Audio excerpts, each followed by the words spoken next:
Hello, my dear students. Welcome to my channel Scholarly Minds and I hope you all are doing great. So guys, आज के इस video में हम discuss करेंगे आपका जो BDSV 101 यानी कि वैल्यू एजुकेशन वाला जो पेपर है उसके ब्लॉक 1 के अंदर आपकी 4 यूनिट्स हैं जिनको एकदम इजी लैंग्वेज में हम यहाँ पे समझेंगे ताकि जब भी एग्जाम में कोई भी क्वेश्चन आए तो आप उसे कर सकें। ठीक है। सो यहाँ पे सबसे पहले एक बेसिक इंट्रोडक्शन देख लेते हैं कि इसमें आपको क्या पढ़ना है। यूनिट 1 में आपको social melas and need for value education के बारे में पढ़ना है। जो भी करंट सोशल कल्चरल चैलेंजेस हैं उन्हें इसमें आप समझेंगे कि सोसाइटी, अगर हम बात करें इंडियन सोसाइटी की, तो करंटली क्या क्या चैलेंजेस यहाँ पे फेस करने पड़ रहे हैं वो आप समझेंगे, जैसे कि corruption, violence, terrorism, nepotism, social crimes, ये सारे। तो ये आप पढ़ेंगे यूनिट 1 में। यूनिट 2 में आप पढ़ेंगे concept of morality and moral education के बारे में। ठीक है। Concept of morality and moral education आप पढ़ेंगे जिसमें आप डिफरेंट टाइप की moral training, moral institutions, indoctrination, ये सब समझेंगे। उसके बाद डायमेंशंस ऑफ मोरालिटी आपको यूनिट 3 में एंड यूनिट 4 में पिलर्स ऑफ डेमोक्रेसी आपको पढ़ना है। अब गाइस देखो, जो आपका ब्लॉक 1 है, अगर हम बात करें ब्लॉक 1 की, तो एग्जाम में ब्लॉक 1 से किस टाइप के क्वेश्चन पूछे जाते हैं, जैसे कि वो पूछ सकता है discuss 2 social मेलासेस existing in Indian society, what is the relation between education and value education का जो रिलेशन है, ये इंपॉर्टेंट क्वेश्चन है, ये आपको पता होना चाहिए। फिर है what is the distinction between moral education and religious education के बीच की डिस्टिंक्शन आपको यहाँ पे बतानी है। सो नाउ गाइज, यहाँ पे एक चीज आप समझिए कि अगर आप पूरी की पूरी यूनिट को ही कंप्लीट कर लेते हैं तो आप किसी भी क्वेश्चन का आंसर कर सकते हैं, है ना। तो यहीं पे हम डिस्कस करेंगे आपके यूनिट 1 को। यूनिट 1 का नाम है social melas and the need for value education. इसका पीडीएफ आपको कैसे डाउनलोड करना है उसका लिंक आपको डिस्क्रिप्शन में मिल जाएगा। अब यहाँ पे देखते हैं कि इसके इंट्रोडक्शन में हमें क्या दिया हुआ है यूनिट के। So a child is like a seed that can grow into a strong tree. जो बच्चा होता है वो एक सीड की तरह है, एक बीज की तरह है, जो बाद में जाकर एक बड़े ट्री की तरह बन जाता है if given the right environment. This environment is not just the school or teachers, but also includes the home, community and the overall society in which the child lives. तो यहाँ पे बच्चे की बात हो रही है कि अगर हम उस बच्चे को एक अच्छा एनवायरनमेंट देते हैं, केवल विद्यालय में उसके अध्यापकों का रोल यहाँ पर नहीं है, पूरी की पूरी सोसाइटी का रोल है। Children learn from everything around them. जो बच्चे हैं उनके आसपास सारी चीज़ों से वो सीखते हैं, चाहे वो फैमिली हो, फ्रेंड्स हो, है ना। देयर बिहेवियर, अगर हम बात करें बच्चे के बिहेवियर की, वो अच्छा है या गंदा है, वो सारी चीज़ें डिपेंड करती हैं उसके कल्चर पे, उसकी सराउंडिंग्स पे, जहाँ पर वो बच्चा बड़ा होता है।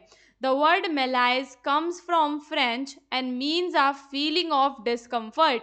तो यहाँ पे ये जो मेलाइज वर्ड है ये फ्रेंच वर्ड से आया है जिसका मतलब क्या होता है, फीलिंग ऑफ डिस्कम्फर्ट और a general sense that something is wrong. तो मेलाइज का मतलब क्या है, इन जनरली समथिंग इज रॉन्ग। अगर मैं बात करती हूँ कुछ प्रॉब्लम्स की तो वो होते हैं मेलाइजेस।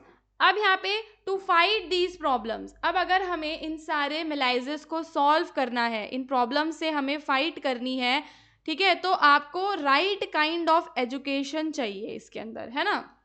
What do you need? You need right kind of education, one that focuses not just on academics but also on values। तो कोई भी जो केवल academics पे फोकस ना करे, पढ़ाई के अलावा हमें values को भी importance देनी होती है। वैल्यू एजुकेशन बच्चे को एक अच्छा ह्यूमन बीइंग बनाने में हेल्प करती है।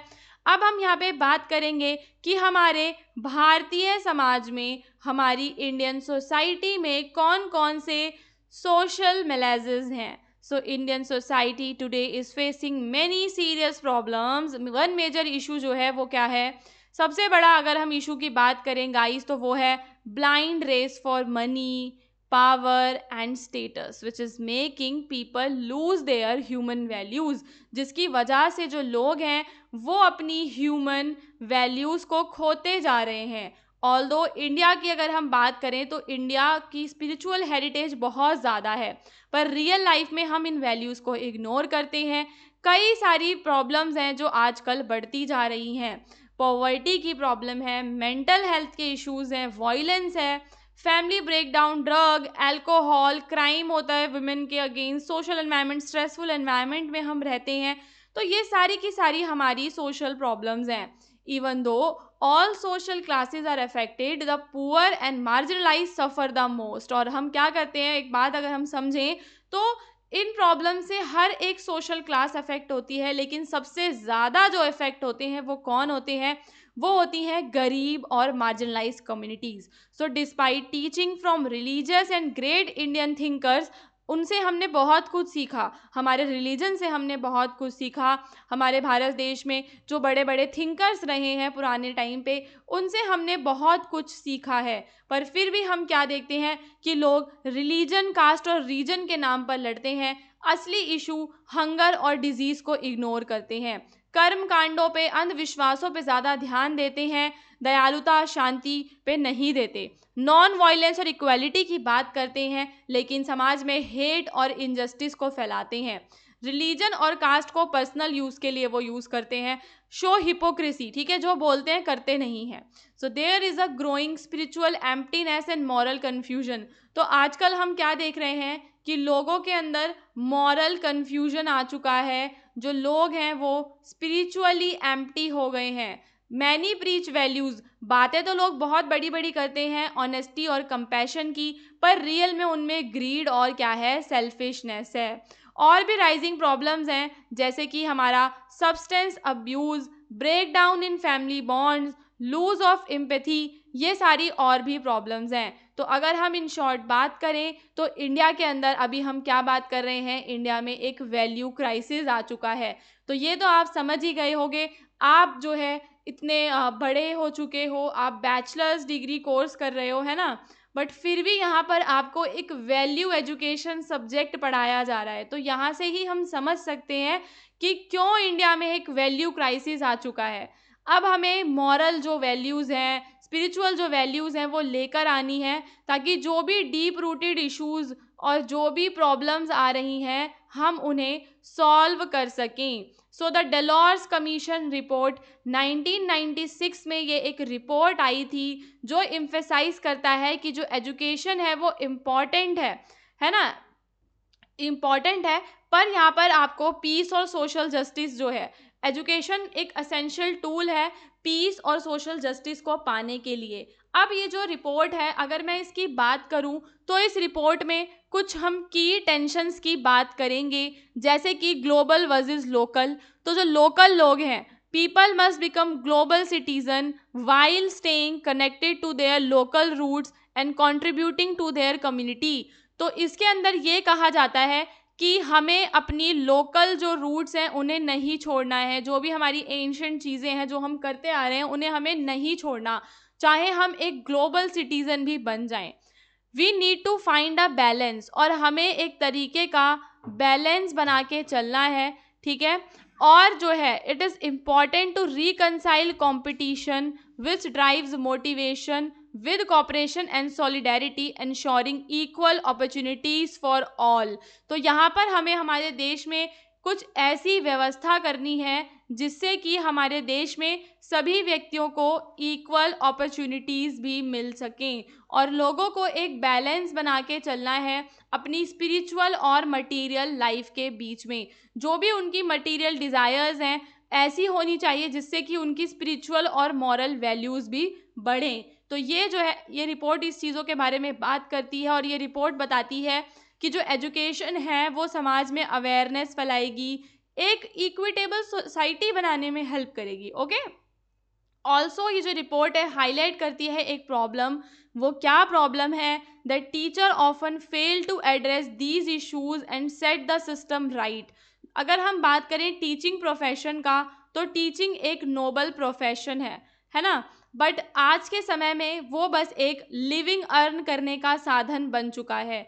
एजुकेशन में हमें डेडिकेटेड टीचर्स की ज़रूरत है ताकि समाज में जो भी टेंशन्स हैं उनको सॉल्व करने में टीचर्स हेल्प कर सकें। देन हमारा जो नेक्स्ट टॉपिक है वो है relation between education and value education, है ना। सो यहाँ से जो है हम देखते हैं कि एग्ज़ाम में क्वेश्चन आ सकता है जिसमें वो आपसे पूछेगा कि वैल्यू एजुकेशन और एक एजुकेशन दोनों में क्या बेसिक रिलेशन है, क्यों वो दोनों हमारे लिए इम्पॉर्टेंट हैं। तो यहाँ पे आपको शुरुआत करनी है ये बताते हुए कि जो वैल्यू एजुकेशन है वो एजुकेशन का ही एक एसेंशियल पार्ट है and it is impossible to consider someone truly educated without the development of good values. तो यहाँ पर हम बात करते हैं अगर किसी की, तो वो ट्रूली एजुकेटेड कब कहलाएगा, जब उस व्यक्ति के अंदर हमें गुड वैल्यूज़ देखने के लिए भी मिलेंगी। तो education is not just about knowledge, skills और इंटेलिजेंस। तो केवल यहाँ पे नॉलेज की, स्किल्स की और इंटेलिजेंस की बात नहीं होती है। It's about shaping individual who act in socially positive way. तो एजुकेशन का मतलब क्या है? एजुकेशन का मतलब है ऐसे इंडिविजुअल्स को तैयार करना जो कि एक पॉजिटिव वे में एक्ट कर सकें। मॉरल एजुकेशन जो है हमारे लिए नेसेसरी है। अगर हमें ट्रू एजुकेशन पानी है तो मॉरल एजुकेशन भी हमारे लिए ज़रूरी है। Without it education is incomplete. तो बिना मॉरल एजुकेशन के आप बताएंगे अपने आंसर में, बिना मॉरल एजुकेशन के आपकी जो एजुकेशन है गाइज वो कैसी रहेगी? इनकम्प्लीट कहलाएगी। A person who lacks values in their thoughts and actions cannot be considered fully educated। तो यहाँ पर हम बात करेंगे उन लोगों की जिन लोगों के पास वैल्यूज़ नहीं है, उनके एक्शंस में हमें मॉरल वैल्यूज़ देखने के लिए नहीं मिलती, तो वो कितने भी स्किल्ड हों, ठीक है, पर वो फुली एजुकेटेड नहीं कहलाते। तो एजुकेशन ऐसी होनी चाहिए जो किसी भी इंडिविजुअल को ट्रांसफॉर्म करे, ठीक है, उसके अंदर एथिक्स लेकर आए। In society peaceful coexistence can only be achieved when education is based on strong value system। तो यहाँ पर हम बात करेंगे कि अगर हमें ट्रू एजुकेशन को अचीव करना है तो हमें क्या बनाना होगा? हमें क्रिएट करना होगा एक स्ट्रॉन्ग वैल्यू सिस्टम, ठीक है। Human values help individuals care for both themselves and others. तो हम क्या देखते हैं, जो ह्यूमन वैल्यूज़ है वो हेल्प करती हैं अपनी सहायता भी करने में और दूसरों की सहायता करने में भी। सो यहाँ से आप समझ गए होंगे यूनिट 1 को। अब इसकी समरी देख लेते हैं कि आपने इसमें क्या क्या चीज़ें पढ़ी हैं। सो दिस इंट्रोडक्टरी यूनिट, पहली चीज़ ये यूनिट आपके लिए इस सब्जेक्ट की एक तरीके की इंट्रोडक्टरी यूनिट थी जिससे आपने समझा एजुकेशन के बारे में और वैल्यू एजुकेशन के बारे में। ये हमें वैल्यू एजुकेशन की इम्पॉर्टेंस बताती है। It aims to highlight the need for teachers to understand and appreciate the role of value in education। तो ये बात करती है यहाँ पर कि इस समय जो टीचर्स हैं, टीचर्स को ज़रूरी है कि वो स्टूडेंट्स के अंदर इन वैल्यूज़ को डालें और स्टूडेंट्स को अप्रिशिएट करें। अब यहाँ पे हमें सोसाइटी में क्या कॉन्ट्रडिक्शंस देखने के लिए मिलते हैं? ये कहता है कि जो सोसाइटी है वो हिपोक्राइट है, ठीक है, यानी कि हमें सोसाइटी में वैल्यू क्राइसिस देखने के लिए मिल रही है। लोग जो हैं वो कहते कुछ हैं और करते कुछ हैं, तो लोग जो हैं वो हिपोक्रेसी की सीमा पार कर चुके हैं। The lack of values like love, care, compassion, हमें हमारे समाज में एक स्पिरिचुअल वैक्यूम तैयार होता दिख रहा है। स्पिरिचुअल वैक्यूम का मतलब ये है कमी, एक तरीके का खालीपन। स्पिरिचुअली जो लोग हैं वो अंदर से खाली हो चुके हैं, ठीक है। फिर एक न्यू एजुकेशन पॉलिसी, यहाँ पे आपकी बुक में 1986 वाली दी हुई थी कि जो न्यू एजुकेशन पॉलिसी है वो स्ट्रेस करती है that education must be value oriented, ठीक है। तो ये पुरानी वाली की बात हो रखी थी बुक में, तो अभी हमने वही ले लिया है। फिर यहाँ पे हम बात करेंगे टीचर्स के रोल की। जो टीचर्स का रोल है वो क्या है कि जो टीचर्स हैं उनका की रोल है। टीचर्स ही हैं जो इन्फ्यूज़ करेंगे इन वैल्यूज़ को इनसाइड, ठीक है, बच्चों के अंदर, ठीक है।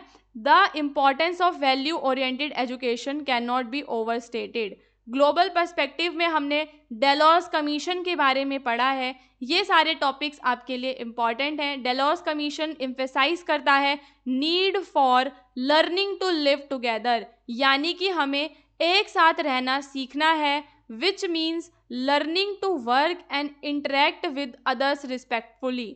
Education is seen as a solution to global social issues. तो यहाँ पर हम क्या देखते हैं कि जो भी हमारे ग्लोब में सोशल इश्यूज हैं, ठीक है, उनके लिए एजुकेशन एक तरीके का सॉल्यूशन बन चुकी है। अब हम यहाँ पे गाइस हमारी यूनिट 2 पे चलेंगे, जहाँ पे आपको यूनिट 2 में आपको मॉरलिटी के कॉन्सेप्ट के बारे में समझना है और क्या मॉरल एजुकेशन की नीड है हमें उसके बारे में समझना है। सो यूनिट 2 में this unit discusses the social issues damaging Indian society. तो ये वाली यूनिट में हम क्या पढ़ रहे हैं, सोशल इश्यूज के बारे में पढ़ेंगे कि कौन कौन से सोशल इश्यूज हैं जो हमारे समाज को डैमेज कर रहे हैं। जैसे कि उसमें आपका करप्शन आएगा, वायलेंस आएगा, ये सारे के सारे आएंगे। एजुकेशन की अगर हम बात करें तो वो कहता है कि जो एजुकेशन है वो केवल आपकी लिटरेसी और ट्रेनिंग के लिए ही नहीं, बल्कि एजुकेशन आपके अंदर मॉरल वैल्यूज़ को इन्फ्यूज़ करने वाली होनी चाहिए। तो इस यूनिट में हम पढ़ेंगे मॉरलिटी और मॉरल एजुकेशन के बारे में। नाउ गाइस, समझते हैं सबसे पहले मॉरल कॉन्शियसनेस को। तो मॉरल कॉन्शियसनेस क्या है? ये एक तरीके की इनबॉर्न क्वालिटी होती है like intelligence, but it needs the right environment to develop fully. तो यहाँ पे हम बात करेंगे कि हर एक व्यक्ति के अंदर जन्म से ही मॉरल कॉन्शियसनेस होती है, ठीक है, लेकिन अगर उसको अपनी मॉरल कॉन्शियसनेस को फुली डेवलप करना है तो उसे चाहिए गाइज एक राइट एनवायरनमेंट, ठीक है, एक राइट एनवायरनमेंट चाहिए, तभी उसकी मॉरल कॉन्शियसनेस डेवलप हो पाएगी। ह्यूमंस आर बॉर्न विद, अगर हम बात करें ह्यूमंस की, तो ह्यूमंस जब पैदा होते हैं तो उनके अंदर सेल्फिश वाले इंस्टिंक्ट भी होते हैं और सोशल वाले इंस्टिंक्ट भी होते हैं। सेल्फिश इंस्टिंक्ट में आपका एग्रेशन आता है, फियर आता है, सोशल वाले में लव कंपैशन आता है। सो हम क्या देखते हैं कि जब व्यक्ति पैदा होता है तो उसमें दोनों इंस्टिंक्ट होते हैं। The ego help balance these two forces, और व्यक्ति का जो ईगो होता है वो उसकी इन दोनों फोर्सेस के बीच में बैलेंस बनाने का काम करता है, ठीक है। सो मॉरल कॉन्शियसनेस को हम सोशल प्रिजर्वेशन से भी जोड़ते हैं। इसका मतलब क्या है? It's about caring for others as we do for ourselves. So this moral awareness is innate but grows with the right social environment and education. सब believe religion is the best way to nurture morality. तो कुछ लोगों को लगता है कि व्यक्तियों के अंदर अगर हमें मॉरलिटी लेकर आनी है तो उसमें सबसे ज़्यादा इम्पॉर्टेंट क्या है? आपका रिलीजन है। अब हम यहाँ पर समझेंगे रिलीजन का क्या रोल है, moral education and religious education को समझेंगे। इसमें से भी जो है आपका क्वेश्चन बन के आ सकता है। ओके, सो आपको ये वाला टॉपिक ध्यान से पढ़ना है। Some people look to religious text and religious leaders for guidance what is morally right. तो कभी कभी हम कुछ लोगों को देखते हैं जब उन्हें ये जानना होता है कि मॉरली क्या चीज़ सही है और क्या गलत है, तो ये जानने के लिए वो लोग गीता, बाइबल, कुरान जैसे जो रिलीजियस टेक्स्ट हैं उनकी तरफ रुख करते हैं या फिर उनके जो रिलीजियस लीडर्स हैं उनकी गाइडेंस लेते हैं। कुछ स्कूल्स में हम क्या देखते हैं कि रिलीजियस एजुकेशन को मॉरल एजुकेशन से लिंक किया जाता है, जहाँ पे हम देखते हैं कि वर्शिप करवाना और रिलीजियस स्टोरीज को इंक्लूड किया जाता है बुक्स के अंदर। तो moral education should not be tied to any specific religion. तो यहाँ पर आपको बताना क्या है? आपको ये बताना है कि मॉरल एजुकेशन को किसी भी स्पेसिफिक रिलीजन से हमें नहीं जोड़ना, specially in a secular society. तो अगर हम बात करें इंडिया की, तो इंडिया की सोसाइटी एक सेक्युलर सोसाइटी है। हमें यहाँ पे मल्टी एथनिक, मल्टी कल्चर और मल्टी रिलीजियस चीज़ें देखने के लिए मिलती हैं कि यहाँ पे हमें अलग अलग एथनिसिटी के लोग, अलग अलग धर्मों के लोग देखने के लिए मिलते हैं। तो यहाँ पे ये कहता है कि विद्यालय जो आपके स्कूल्स होते हैं, स्कूल्स को यहाँ पे ध्यान देना है कि वो बच्चों के इंटेलेक्चुअल, सोशल और मॉरल स्किल्स को डेवलप कर सके विदाउट प्रमोटिंग रिलीजियस टीचिंग्स, ठीक है। तो रिलीजियस टीचिंग्स को वो प्रमोट ना करें बल्कि बच्चों के अंदर मॉरल एजुकेशंस को डालें। तो मॉरल एजुकेशन और रिलीजन के बीच में डिस्टिंक्शन बनाने के पीछे का रीज़न बस यही है कि कोई भी ऐसी चीज़ जो है एप्रोप्रिएट जो ना हो वो बच्चों को नहीं हमें सिखानी, ठीक है। अब हम देखेंगे कैसे आप इसके बीच में डिस्टिंक्शन कर सकते हो पॉइंट वाइज।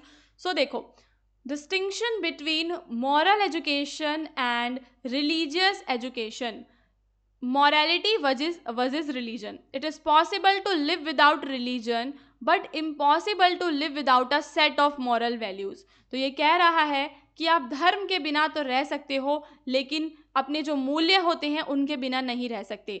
कई सारे ऐसे लोगों को हमने देखा है जो धर्म को नहीं मानते पर उन्हें पता होता है कि मॉरली क्या सही है और क्या गलत है. इसे हम कहते हैं सेक्युलर मोरालिटी. ठीक है, तो आपको समझना है what is secular morality. Okay guys, फिर हम देखते हैं कि morality based on religion is often authoritarian.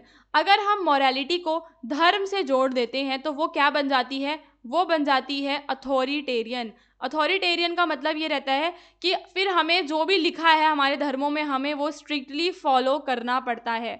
However, moral action can be based on reason and social context. लेकिन अगर हम बात करें moral actions की तो वो किसी किताब से देखकर हमें नहीं सीखने होते.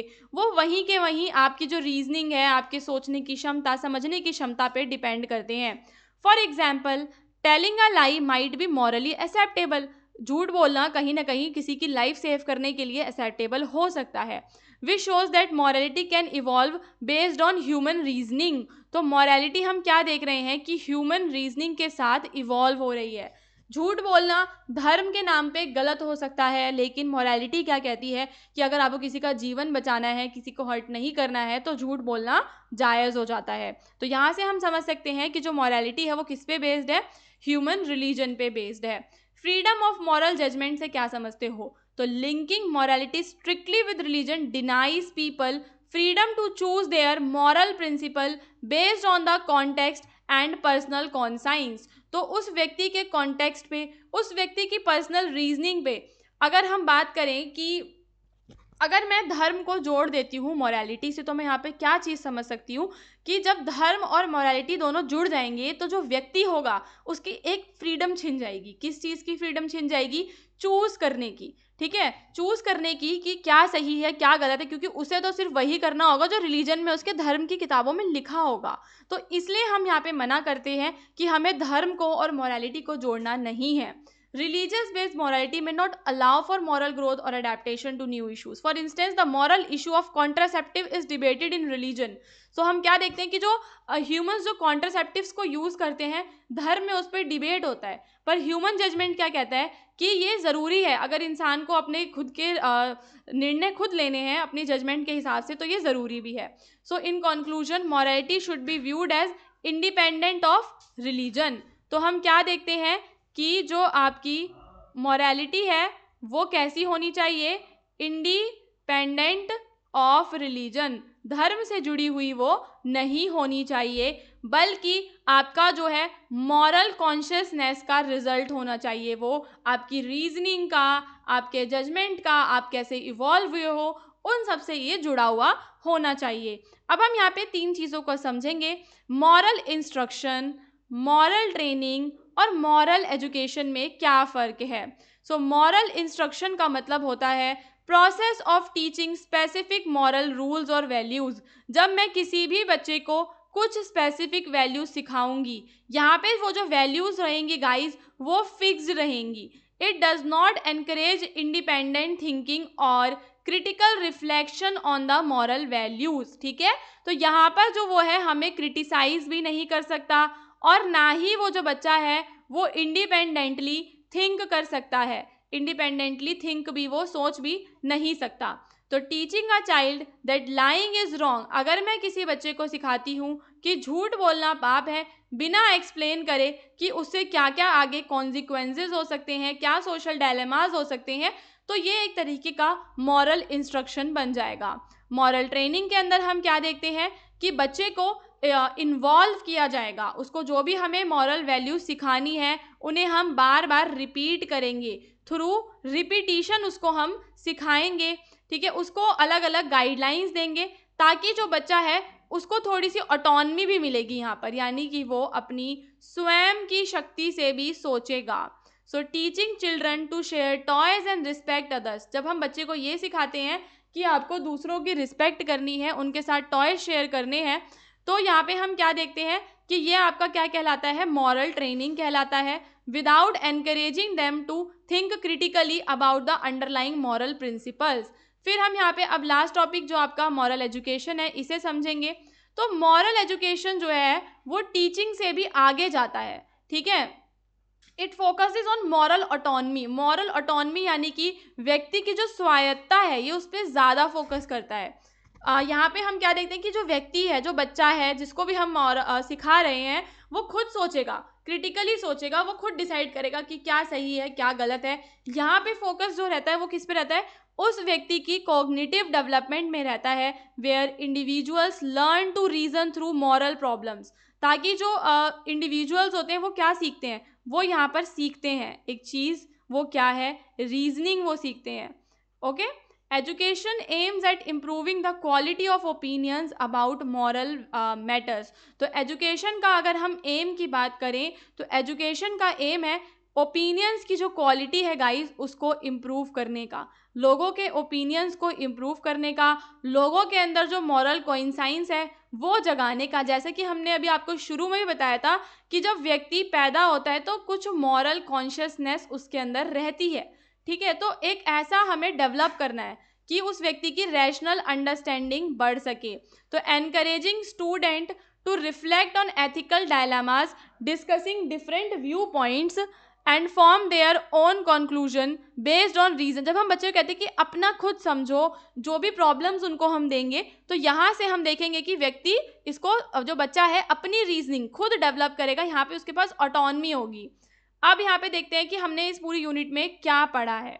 तो सबसे पहले हमने यहाँ पे क्या पढ़ा था, मॉरल कॉन्शियसनेस के बारे में पढ़ा था, जिसका मतलब होता है ये समझना व्हाट इज राइट और व्हाट इज रॉन्ग। और यहाँ पे हमने मॉरल एजुकेशन और रिलीजियस एजुकेशन के बीच का जो डिफरेंस है वो समझा है। जो रिलीजियस एजुकेशन है वो लोगों को बताती है what to do based on religious rules, कि क्या करना है धर्म के आधार पर। But moral education help people think for themselves and make their own decisions. लेकिन जो मॉरल एजुकेशन है वो हेल्प करती है बच्चे को कि वो अपने खुद के निर्णय ले सकता है। ये हमें बताती है कि जो मॉरलिटी है ना वो फिक्स नहीं होती है ना, मॉरलिटी फिक्स नहीं, हमने अभी अभी पढ़ा है, और वो ना ही अनचेंजेबल है। वो डिपेंड करेगा किस चीज़ पर, क्या सही है क्या गलत है, वो डिपेंड करेगा सिचुएशन पे, इंटेंशन पे, उसके पीछे के कॉन्टेक्स्ट पे। So this shows that there is just one ultimate good in every case. तो फाइनली हमने डिस्कस किया action, moral, two important things are intention, what you why do you do something. पहली चीज आपने वो काम क्यों किया, दूसरा क्या आप फ्री हैं। तो moral act is done with good intentions and freely chosen no matter what happen afterward. तो बाद में क्या होता है उससे कोई मतलब नहीं है। अगर आपके इंटेंशंस गुड थे और आपने फ्रीली खुद से आपने चूज किया है जो भी आपने किया, ठीक है, तो ये आपका क्या रहता है, मॉरल रहता है, वो आपका एक मॉरल एक्ट कहलाएगा। मेरा कहने का मतलब है कि वो आपका मॉरल एक्ट कब कहलाएगा, when your intentions are good. Okay, जो भी आप कर रहे हो उसमें आपकी इंटेंशंस अच्छी हैं और आपने फ्री विल के साथ उसको चूज किया है, तो वह जब जाके वो आपका एक मॉरल एक्ट बनेगा। इसके बाद अभी हमने ब्लॉक 1 की 2 यूनिट्स को डिस्कस कर लिया है। यूनिट नंबर 3 एंड 4 मैं नेक्स्ट वीडियो में डिस्कस करूंगी। अगर आप चैनल पे नए हैं तो चैनल को सब्सक्राइब करना बिल्कुल मत भूलना, क्योंकि हम आपके सारे के सारे जो पेपर्स हैं उनको कवर करते हैं यहाँ पे। उसके अलावा आपको एक चीज़ मैं बता देती हूँ कि डिस्क्रिप्शन में आपको एक लिंक मिलेगा हमारे व्हाट्सएप चैनल का, उसको आप लोगों को ज़रूर ज्वाइन करना है। ओके, और जो भी आपको इश्यूज़ रहेंगे उसको आप कमेंट करके भी पूछ सकते हैं।